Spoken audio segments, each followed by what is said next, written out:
मेरे साथियों, कैसे हो आप लोग। उम्मीद करता हूँ कि आप लोग बहुत ही अच्छे होंगे। साथियों, हम लेकर आए हैं बहुत ही इंपॉर्टेंट क्वेश्चन जो कि आपकी परीक्षा के लिए अति महत्वपूर्ण सारे क्वेश्चन होंगे। इसके अंदर ऐसे ही क्वेश्चन आपकी परीक्षा में पूछे जाएंगे।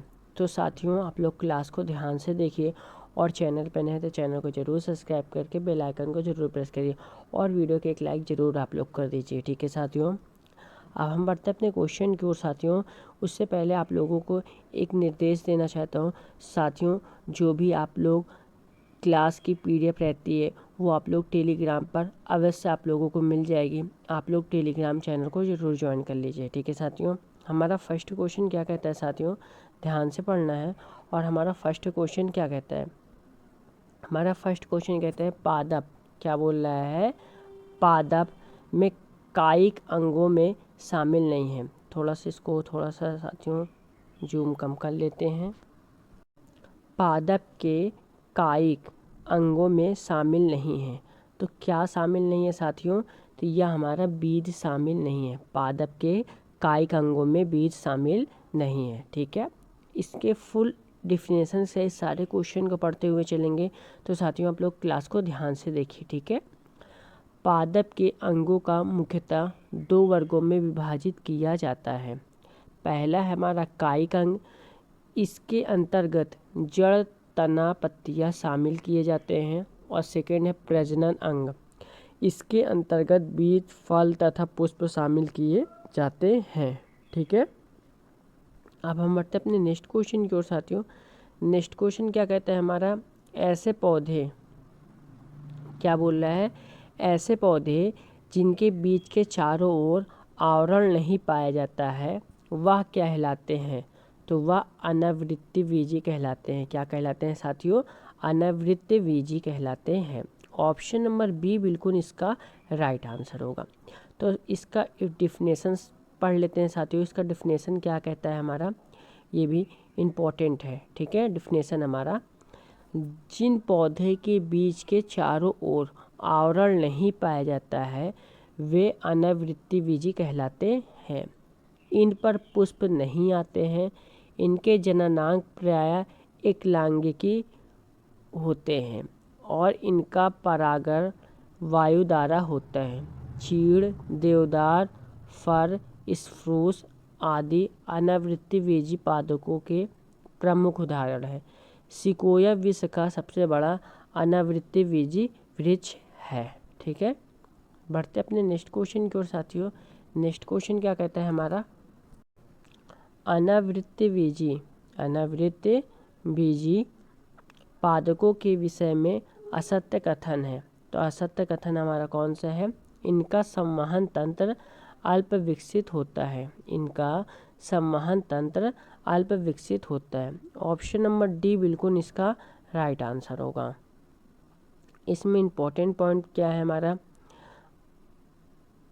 आवृत्तिबीजी पादपों में बीज फलों के भीतर ही विकसित होते हैं। इन पादपों पर पुष्प होते हैं, इसलिए इन्हें सपुष्पी पादप भी कहते हैं।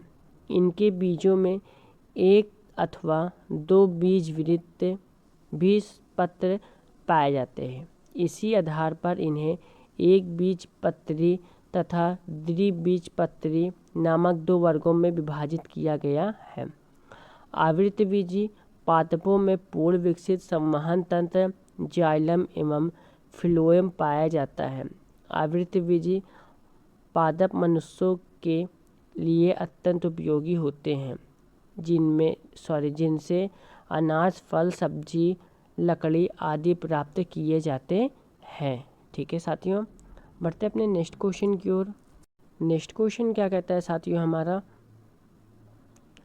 पादप जड़ों, क्या बोल रहा है, पादप जड़ों के संबंध में असत कथन है। पादप जड़ों के संबंध में असत कथन हमारा कौन सा है, तो ये प्रकाश स्रोत की दिशा में विकसित होती है। यह हमारा असत्य कथन है। Right answer option number B होगा हमारा। ठीक है साथियों, अब इसमें एक इम्पॉर्टेंट पॉइंट, पौधे का वह भाग जो बीजों के अंकुरण के समय मूलांकुर से विकसित होता है जड़ कहलाता है। जड़ें प्रकाश के विपरीत तथा गुरुत्वाकर्षण की ओर वृद्धि करती है। इनका अंतिम सिरा मूल गोप के द्वारा सुरक्षित रहता है। एक बीजपत्री में अपस्थानिक जड़ें तथा द्विबीजपत्री पादपों में मूसला जड़ें पाई जाती हैं। ठीक है साथियों, अब हम बढ़ते हैं अपने नेक्स्ट क्वेश्चन की ओर। नेक्स्ट क्वेश्चन क्या कहता है हमारा, ऐसी जड़ें जो मूलांकुर के अतिरिक्त किसी अन्य भाग से विकसित होती हैं वह क्या कहलाती हैं? तो वह साथियों अपस्थानिक जड़ें कहलाते हैं। क्या कहलाते हैं? अपस्थानिक जड़ें कहलाते हैं। ऑप्शन नंबर बी बिल्कुल इसका राइट आंसर होगा। ठीक है साथियों, अब इसमें एक इम्पॉर्टेंट पॉइंट क्या है हमारा, बीज के मूलांकर के अतिरिक्त पौधे के किसी अन्य भाग से विकसित होने वाली जड़ें अपस्थानिक जड़ें कहलाती हैं। इन्हें रेशेदार जड़ें भी कहा जाता है। अपस्थानिक जड़ें पौधों को यांत्रिक सहारा देने, भोजन संग्रहण करने तथा अन्य जैविक क्रियाओं के लिए अनेक प्रकार से रूपांतरित हो जाती है। ठीक है, बढ़ते अपने नेक्स्ट क्वेश्चन की ओर साथियों। नेक्स्ट क्वेश्चन हमारा क्या कहता है, निम्नलिखित में से किसे रेशेदार जड़ तंत्र कहा जाता है? तो यह जो है अपस्थानिक जड़ तंत्र को कहा जाता है। Right answer option number A होगा। ठीक है, अपस्थानिक जड़ तंत्र को ही रेशेदार जड़ तंत्र कहा जाता है, जो एक बीजपत्री पादपों तथा फर्न में पाया जाता है। इस जड़ तंत्र में सामान्यतः तने से ही सखित जड़ें विकसित होती हैं। ये जड़ें भूमि की सतह के समीप ही वृद्धि करती हैं। घास तथा नारियल के पौधे में रेशेदार जड़ तंत्र पाया जाता है। बढ़ते अपने नेक्स्ट क्वेश्चन की ओर साथियों। नेक्स्ट क्वेश्चन हमारा सुलेमिस से क्वेश्चन है, अति महत्वपूर्ण क्वेश्चन है, आप लोगों को भी मिलान करना है। ठीक है साथियों, हमारा कौन सा सही होगा, पत्ता गोभी हमारा पत्ती के साथ जाएगा, किसके साथ? पत्ती के साथ जाएगा। आलू हमारा ये फल के साथ जाएगा। गाजर हमारा साथियों ये हमारा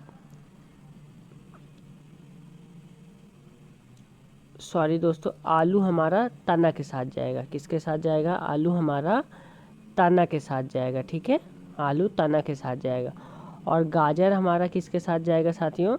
तो गाजर हमारा जाएगा जड़ के साथ। ठीक है, शिमला मिर्च हमारा किसके साथ जाएगा? फल के साथ। ठीक है, तो ऑप्शन नंबर ए बिल्कुल इस क्वेश्चन का साथियों राइट आंसर होगा। ठीक है, अब हम बढ़ते हैं अपने नेक्स्ट क्वेश्चन की ओर।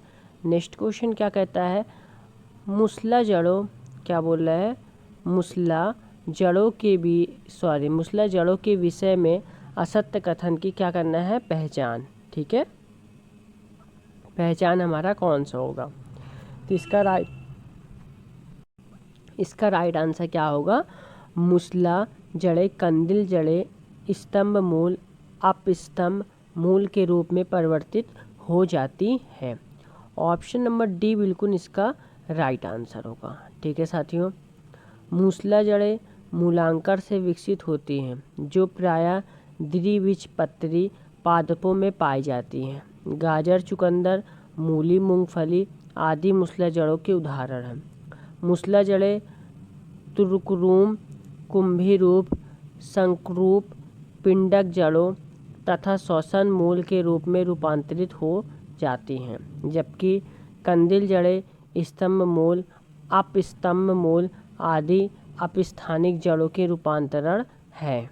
ठीक है, बढ़ते हैं नेक्स्ट क्वेश्चन की ओर साथियों। नेक्स्ट क्वेश्चन क्या कहता है हमारा, निम्नलिखित में से किस पादप एवं उसके जड़ रूप का सही सुलेमी नहीं है? तो कौन सा हमारा? आम, अदरक, ये कंदिल जड़ें या सही सुलेमित नहीं है। ऑप्शन नंबर डी बिल्कुल इसका राइट आंसर होगा। ठीक है साथियों, आम, अदरक तथा हल्दी ग्रंथिल जड़ों का उदाहरण है। यह अपस्थानिक जड़ों के रूपांतरित स्वरूप है, जिनमें जड़ें फूलकर मांसल हो जाती है। ठीक है, बढ़ते अपने नेक्स्ट क्वेश्चन की ओर साथियों। नेक्स्ट क्वेश्चन हमारा क्या कहता है, विश्व का क्या बोला है, विश्व का सबसे छोटा सबसे बड़ा पुष्प क्रमशः है, तो कौन सा है, तो ये वुल्फिया और रेफेलिसिया। ऑप्शन नंबर बी बिल्कुल इस क्वेश्चन का राइट आंसर होगा। विश्व का सबसे छोटा पुष्प वुल्फिया है, जिसे वाटरमिल अथवा डकवीड भी कहा जाता है। यह एक जलीय पौधा है जो जल पर तैरता रहता है। रेफलेसिया यानी अर्लांडी विश्व का सबसे बड़ा पुष्प है, जिसका भार लगभग 10 किलोग्राम तथा व्यास लगभग 100 सेंटीमीटर होता है। इस पुष्प से सड़े हुए मांस जैसी दुर्गंध आती है।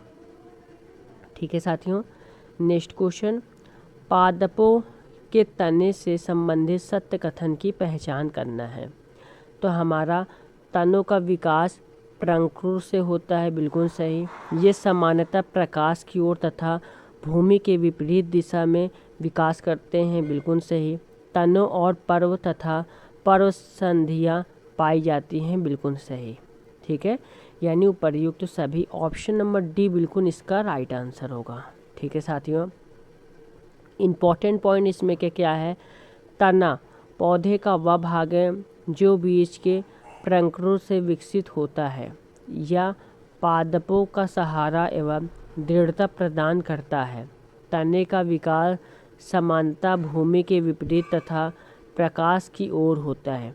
इस पर पर्व संधियाँ, वर्दी कलिकाएँ तथा पुष्प कलिकाएँ पाई जाती हैं। तनों को मुख्यतः 3 वर्गों में विभाजित किया जाता है, भूमिगत तने, अर्ध वायवीय तने तथा वायवीय तने। ठीक है, बढ़ते अपने नेक्स्ट क्वेश्चन की ओर साथियों। नेक्स्ट क्वेश्चन क्या कहता है हमारा, भूमिगत क्या बोला है, भूमिगत तने का रूपांतरण नहीं है। तो भूमिगत तने का रूपांतरण कौन सा नहीं है साथियों, तो इसका राइट आंसर क्या होगा, स्तंभ प्रतान। क्या होगा, स्तंभ प्रतान। Right answer option number D होगा। ठीक है, पौधे के तने का वह भाग जो भूमि के अंदर पाया जाता है भूमिगत तना कहलाता है। प्रतिकूल परिस्थितियों में भोजन संग्रहण के कारण ये तने मोटे एवं मांसल हो जाते हैं। भूमिगत तनों के रूपांतरित प्रकार एवं उनसे संबंधित पादप निम्नवत हैं। कौन कौन से हैं साथियों, निम्नवत तो बोल दिया है। प्रकंद यानी हल्दी, अदरक, केला, फर्न, स्तंभकंद, आलू, डलहेलिया और सल्ककंद, प्याज, लहसुन, घनकंद यानी जिमीकंद, केसर का पौधा। ठीक है, बढ़ते अपने नेक्स्ट क्वेश्चन की ओर। नेक्स्ट क्वेश्चन क्या कहता है हमारा, निम्नलिखित में से पत्तियों का रूपांतरित स्वरूप नहीं है। तो यह जो है पत्र प्रकलिका है। क्या है, पत्र प्रकलिका। ठीक है, ऑप्शन नंबर डी बिल्कुल इस क्वेश्चन का राइट आंसर होगा। पत्तियां सामान्यतः हरी चपटी तथा पतली संरचना वाले पादप अंग है जो प्रकाश संश्लेषण करके पौधे के लिए भोजन का निर्माण करती हैं। कुछ विशिष्ट कार्यों के संपादन के लिए पत्तियां का निम्नलिखित रूपों में रूपांतरण हो जाता है, जैसे पर्णकंटक, पर्णप्रतान, पर्णभ्रन्वत हुक, सल्क, घटबर्ली, ब्लेडवर्ट, चूषक, कंटक, पुष्पियन अंग आदि बहुत सारे हैं। ठीक है, नेक्स्ट क्वेश्चन साथियों, विश्व का सर्वाधिक ऊंचा पौधा है। विश्व का सर्वाधिक ऊंचा पौधा कौन सा है साथियों हमारा, यह जो है यूकेलिप्टस है। क्या है, यूकेलिप्टस है। ऑप्शन नंबर ए बिल्कुल इस क्वेश्चन का राइट आंसर होगा। यूकेलिप्टस पुष्पी वृक्षों में सर्वाधिक ऊंचा वृक्ष होता है। यह अत्यधिक मात्रा में जल का अवशोषण करता है, जिससे उस स्थान पर जल की कमी हो जाती है और भूमि बंजर होने लगती है। विश्व का सबसे ऊंचा वृक्ष सिकोया है। ठीक है, नेक्स्ट क्वेश्चन साथियों, अदरक का तना क्या बोल रहा है, अदरक का एक तना जड़ नहीं क्योंकि, अदरक एक तना है, जड़ नहीं क्योंकि यह पर्व और पर्व संधियाँ युक्त होता है। यह पर्व और पर्व संधियाँ युक्त होता है। Right answer option number C होगा। अदरक एक जड़ विहीन पौधा है जिसके संरचना में पर्व तथा पर्व संधियाँ पाई जाती हैं, जो कि तने की मुख्य प्रमुख विशेषता है। अदरक एवं हल्दी तने का एक रूपांतरित रूप है जिसे प्रकंद कहा जाता है। ठीक है, नेक्स्ट क्वेश्चन साथियों, वह शुष्क, क्या बोल रहा है, वह शुष्क पुष्पकली जिसका प्रयोग मसाले के रूप में किया जाता है, तो यह हमारा लौंग है। ठीक है, right answer option number D होगा।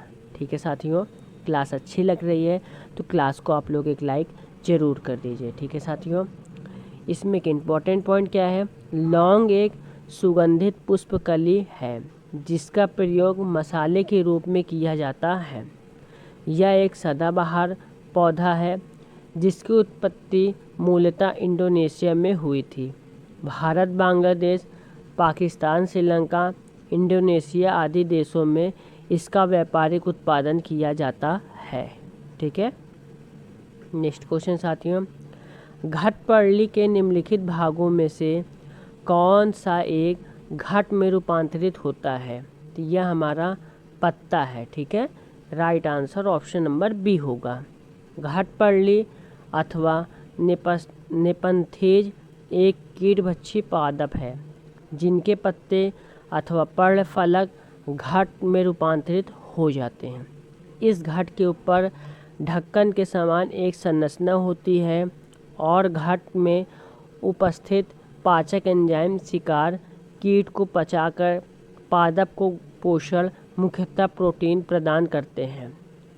भारत में मेघालय राज्य में नेपंथेज खासियाना नामक एक दुर्लभ प्रजाति का घटपर्ली पौधा पाया जाता है। ठीक है साथियों, अब हम बढ़ते हैं अपने नेक्स्ट क्वेश्चन की ओर साथियों। नेक्स्ट क्वेश्चन हमारा क्या कहता है,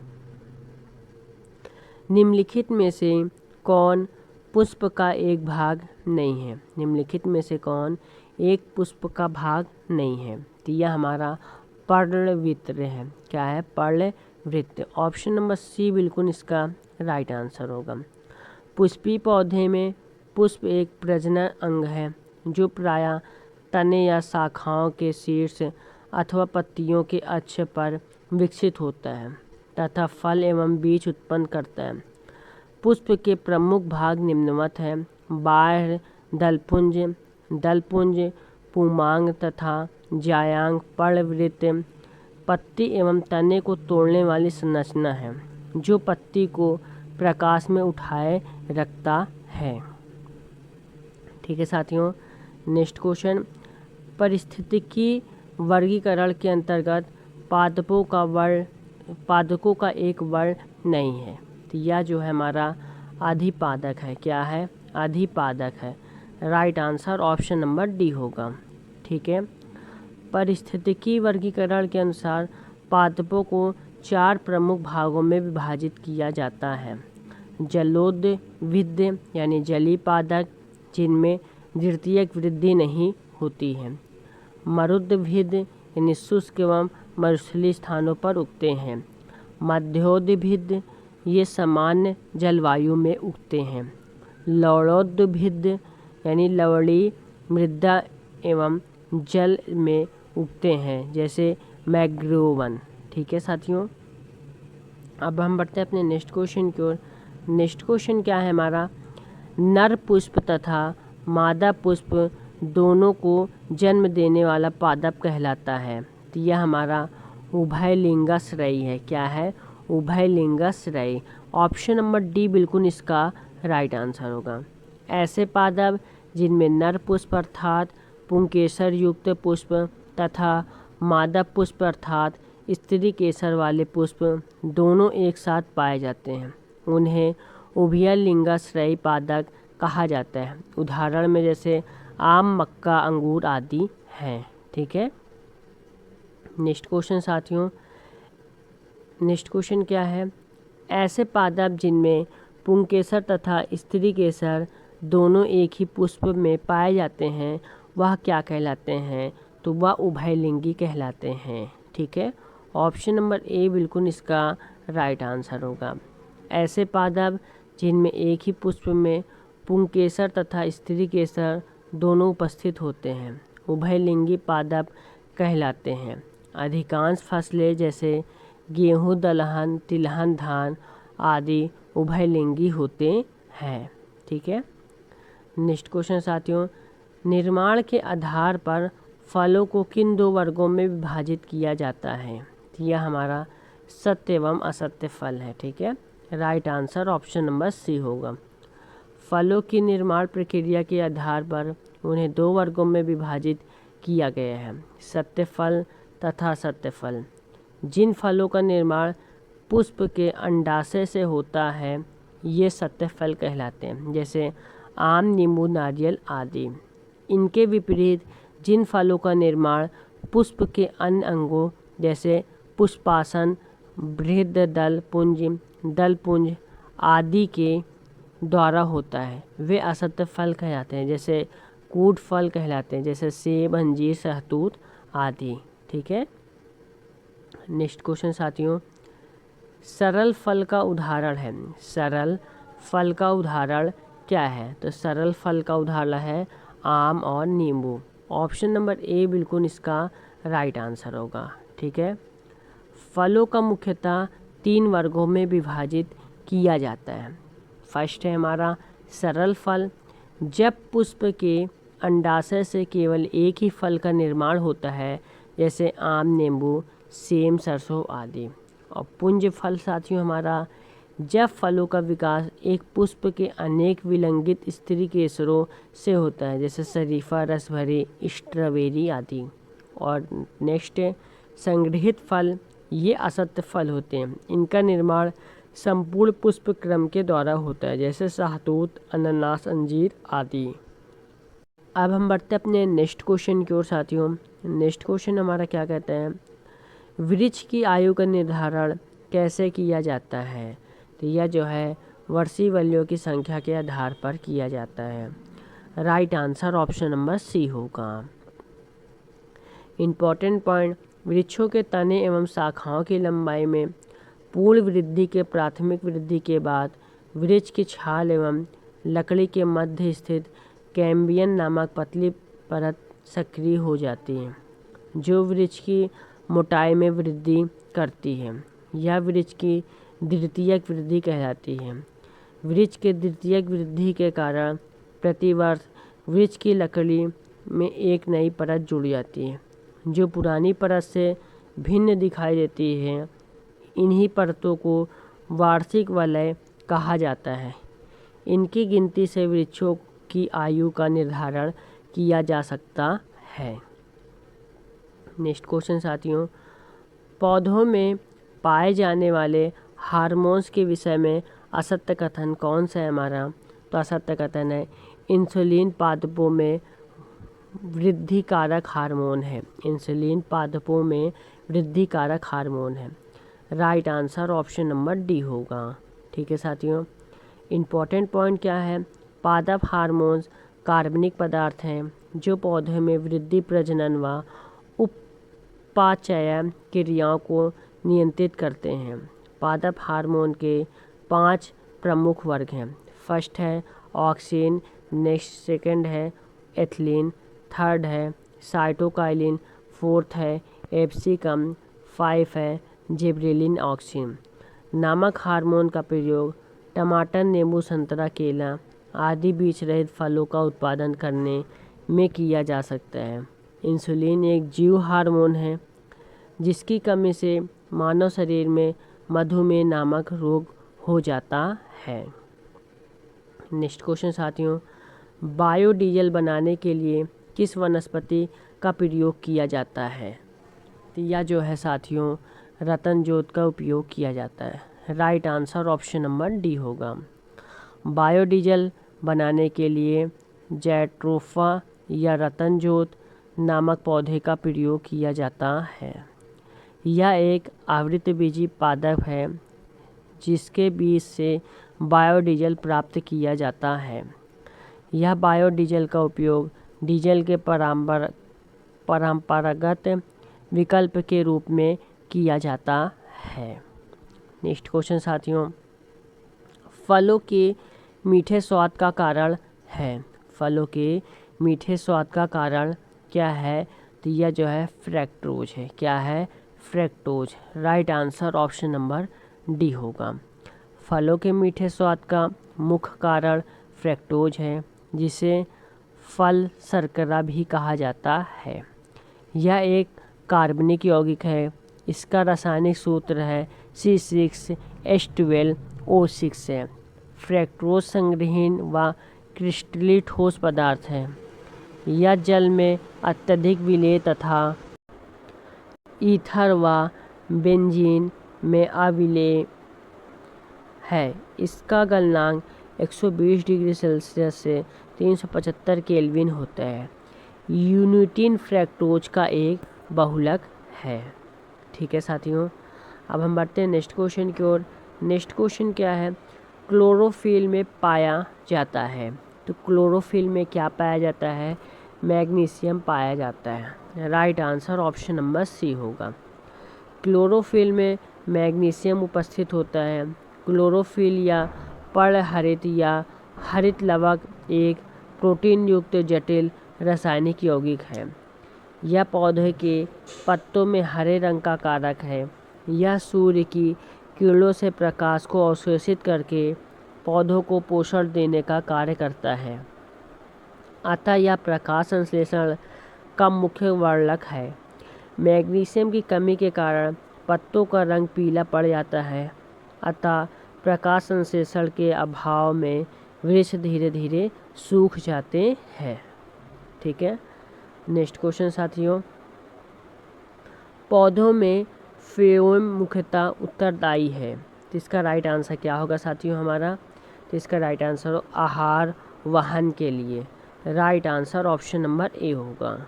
ठीक है, अब इसमें एक इम्पॉर्टेंट पॉइंट क्या है हमारा? पौधे में पत्तियों द्वारा में प्रकाश संश्लेषण से भोजन का निर्माण होता है। यहाँ से यह शर्करा के रूप में पौधे के अन्य भागों जड़, फूल, फल आदि को पहुँचाया जाता है। यह संवहन पत्ती के ऊपर व नीचे दोनों दिशाओं में होता है। यह संपूर्ण कार्य फ्लोएम के द्वारा होता है, जबकि पौधों में जल का अवरोहण जाइलम वाहिकाओं के ल्यूमेन के मध्य से होता है। बढ़ते अपने नेक्स्ट क्वेश्चन की ओर। नेक्स्ट क्वेश्चन क्या है? जिस रूप में पौधे नाइट्रोजन प्राप्त करते हैं वह है, तो वह क्या है? वह नाइट्रेट है। ठीक है, right answer option number B होगा। ठीक है, इम्पॉर्टेंट पॉइंट, पौधे नाइट्रोजन को नाइट्रेट के रूप में ग्रहण करते हैं। पौधे न्यूक्लिक अम्ल, प्रोटीन तथा अन्य नाइट्रोजन युक्त पदार्थों के संश्लेषण हेतु नाइट्रोजन ग्रहण करने में असमर्थ होते हैं। अतः ये नाइट्रोजन को अवशोषण नाइट्रेट NO3 यानी नाइट्राइट NO2 तथा अमोनिया NH4 के रूप में करते हैं। नाइट्रोजन यौगिकीकरण करने वाला जीवाणु राइजोबियम चने, मटर जैसी फसलों की जड़ों में निवास करता है। अब हम बढ़ते अपने नेक्स्ट क्वेश्चन की ओर साथियों। नेक्स्ट क्वेश्चन क्या कहता है हमारा? गैसीय भित्ति में पाया जाने वाला हार्मोन है। तो इसका राइट आंसर क्या होगा? Ethylene. Right answer option number B होगा हमारा। ठीक है साथियों, पौधे में एथिलीन एकमात्र गैसीय प्राकृतिक वृद्धि नियंत्रक हार्मोन्स है। ऑक्सीजन की अधिक मात्रा में प्रचुरता से एथिलीन का संश्लेषण प्रेरित होता है। एथिलीन का संश्लेषण सभी पादप अंगों में होता है। ये हार्मोन फलों के पकने, पत्तियों, पुष्पों व फलों के विगलन तथा मादा पुष्पों के विकास को प्रेरित करता है। तनों की लंबाई में वृद्धि, नर पुष्पों के विकास, गुरुत्वानुवर्तन आदि को भी संपादित करता है। ठीक है साथियों, नेक्स्ट क्वेश्चन की ओर बढ़ते हैं। नेक्स्ट क्वेश्चन हमारा सुलेमिस से क्वेश्चन है, इम्पॉर्टेंट क्वेश्चन है। सूची 1 को सूची 2 से मिलान करना है, कौन सा हमारा सही होगा। इधर हमारे पादप हार्मोन होंगे, इधर हमारे कार्य होंगे, ठीक है। ऑक्सीन हमारा किसके साथ जाएगा, तो शिखर प्रधानता के साथ जाएगा, ठीक है साथियों। और जेबरिल हमारा कोशिका वृद्धि के साथ जाएगा। साइटोकाइनिन हमारा कोशिका विभाजन के साथ जाएगा। एब्सिक अम्ल हमारा वृद्धि अवरोधक के साथ जाएगा, ठीक है। यानी ऑप्शन नंबर बी बिल्कुल इसका राइट आंसर होगा, ठीक है साथियों। तो आप लोगों को क्लास कैसी लगी साथियों। क्लास अच्छी लगी है तो क्लास को आप लोग एक लाइक ज़रूर कर दीजिए। चैनल पर नए हैं तो चैनल को ज़रूर सब्सक्राइब करके बेल आइकन को ज़रूर प्रेस करें, ताकि आने वाले हर एक वीडियो की नोटिफिकेशन आप लोगों को आसानी से मिलती रहे, ठीक है साथियों। जय हिंद, जय भारत।